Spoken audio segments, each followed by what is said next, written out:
잘한다 솔로몬, 멋있다, 이렇게 되는 거죠.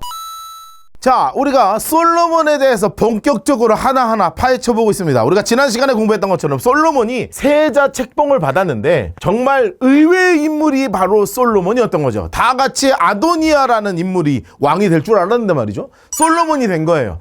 그런데 사실 솔로몬이 왕이 될 때 큰 결함이 있는 것입니다. 그 엄마가 누구예요? 밧세바잖아요. 야, 여러분, 이거 굉장히 오해가 생길 만한 부분이 많아요. 왜냐하면 다윗과 밧세바 사이에 대해서 사실은 나단 선지자가 완전히 드러내버려가지고 다윗과 밧세바가 얼마나 부적절한 관계로 결혼하게 되었는지, 여러분, 이것을 다 온 천하가 알게 되지 않았겠습니까?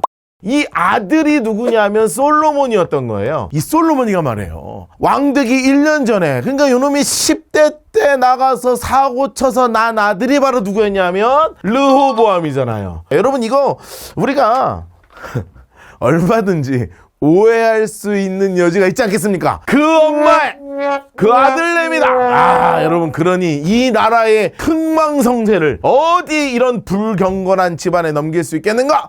게다가 다윗이 지금 어떤 상황이었냐면 거진 오늘 내일 오늘 내일 해서 침대에 누워서 숨을 이렇게 껄떡껄떡 하고 지금 계시는 상황이었거든요. 그러니 밑에서 지금 어마어마한 정권의 요동이 막 파도를 치고 있는 시대가 되어버린 것입니다. 자, 그래서 지금 어마어마한 암투가 이 밑에서 치고 올라오는데 누가 중심이 될 수밖에 없었냐면 서열 1위였던, 그러나 지금은 완전히 나락으로 떨어져 버린 이 아도니아를 중심축으로 해서 그 밑에 지금 붙는 인물이 생겼습니다. 군사에서는 장군이 붙는 거예요. 바로 요압 장군이었습니다. 여러분, 요압 장군이 누군지 기억하십니까? 다윗의 최측근, 다윗이 전쟁 나갈 때마다 제일 앞장서서 함께 있었던 장군이 누구였냐면 바로 이 요압이었습니다. 그런데 이 요압은 늘 다윗에게 불편한 존재였던 거예요.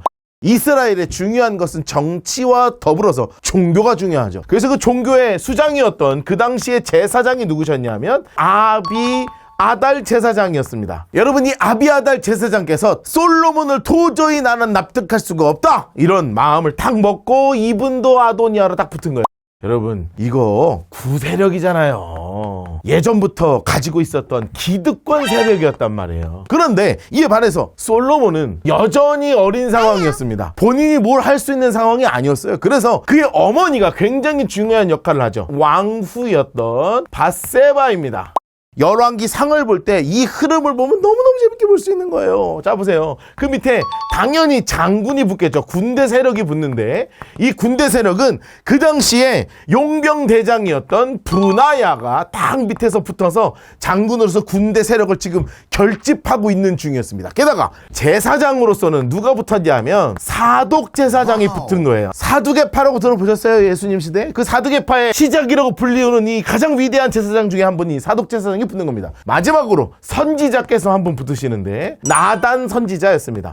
열왕기 상 1장 5절 말씀을 함께 읽어보도록 하겠습니다. 그때 학깃의 아들 아도니아, 인물 색깔 아시죠? 노란색으로 칠을 했어요. 스스로 높여 이르기를 내가 왕이 되리라. 여러분, 빠밤 하고 선전을 하는 것이 내가 이 나라의 왕이 될 것이다. 근데 조금 섣불렀습니다.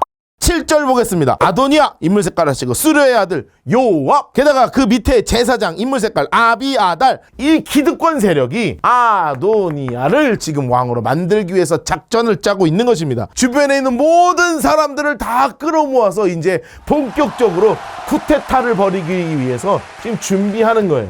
그런데 이 소식이 어디 안 알려지겠습니까? 발 없는 말이 천리를 가는 거 아니겠어요? 그러니 이 소식을 들은 사람이 누구였냐면 바로 이 선지자 나단이었습니다. 이 선지자 나단이 바로 왕에게 갈 수 없으니 지금 상황을 좀 정리를 하고 가야 되잖아요. 그래서 누구한테 가냐면 밧세바한테 가는 거예요. 그런데 너무 재밌는 건 뭐냐면 솔로몬이 아직 역사의 전면에 등장하지 않습니다. 자기가 왕이 될 사람인데 자기는 아무 결정권이었어요. 왜냐하면 아직 어려서 그래요. 밧세바가요, 얼마나 가슴이 두근두근 했겠어요. 아도니아가 왕이 되면 솔로몬도 죽죠, 나도 죽죠, 지금 다 죽는 거예요. 그러니 이 상황을 어찌할 수 없어서 나단 선지자에게 물어보는 거예요. 선지자님, 그럼 우리가 어떻게 해야 되겠습니까?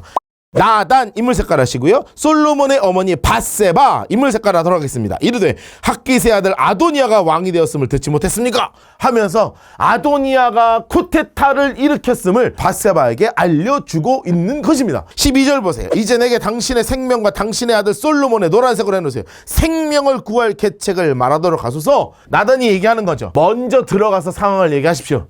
그러면 내가 뒤따라 들어가서 정리하겠습니다. 이렇게 서로 작전을 탁 맞춘 거예요.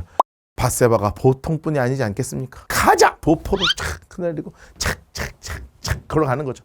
문을 팍 열었는데 여러분 거기에 아주 철고 아름다운 다윗의 마지막 부인이 다윗을 시중 들고 있는 거예요. 잠깐 개물렀거라! 다윗왕께 무릎을 팍 꿇고 확 엎드려서 왕이시여 언제 아도니아가 왕이 되게 허락하셨나이까?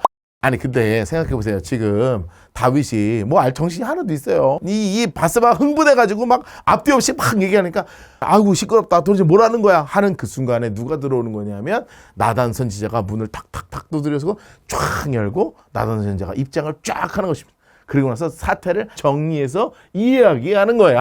이 상황이 머릿속에서 쫙 그려지는 거예요. 아하, 아니나 다를까 내가 솔로몬을 왕세자로 책봉할 때 이런 문제가 생길 줄 알았는데 안 그래도 고민하던 문제가 드디어 생겼구나. 알겠다. 밧세바 다시 들어오라. 30절 어마어마한 마지막 왕명을 내리게 되는 거예요. 내가 이전에 이스라엘 하나님 여호와를 가리켜 내게 맹세하여 이르기를 내 아들 솔로몬이 반드시 나를 이어 왕이 되고 노란색으로 다 색칠해 놓으세요. 나를 대신하여 내 왕이 앉으라 하였으니 내가 오늘 그대로 행하리라. 드디어 아도니아의 정통성이 완전히 무너지는 명령을 하는 것입니다. 세자였던 이 솔로몬을 공식 왕으로 선포하노라. 잘한다 솔로몬, 멋있다, 이렇게 되는 거죠. 자, 드디어 다윗 왕의 이 한마디를 통해서 이스라엘의 모든 혼란이 한 방에 정리가 됩니다. 솔로몬. 여러분 이 소리가 이 아도니아가 있었던 에노록의 골짜기까지 퍼져 나가는 것입니다. 그러니 여러분 사람들이 아도니아 곁에 계속 모이겠습니까? 썰물 빠지듯이 쫙 빠져나가는 거예요. 여러분 드디어 열왕기상 1장 마지막에 이 어린 솔로몬의 첫 번째 명령이 떨어집니다. 52절입니다. 이게 아도니아를 향한 이야기입니다. 그가 만일 선한 사람일진데 그의 머리털 하나도 땅에 떨어지지 아니하려니와 노란색으로 해놓으세요. 그에게 악한 것이 보이면 죽으리라. 야, 드디어 솔로몬의 왕이 된 첫 번째 명령은 자신 앞에서 어마어마한 반역을 했던 이 반역자 쿠데타 그 중심에 있었던 아도니아, 당신 선한 일 하면 내가 살려주지만 아무리 형이어도 당신 악한 짓 하면 내가 당신 죽인다. 솔로몬 왕이 드디어 등장하게 된 것입니다.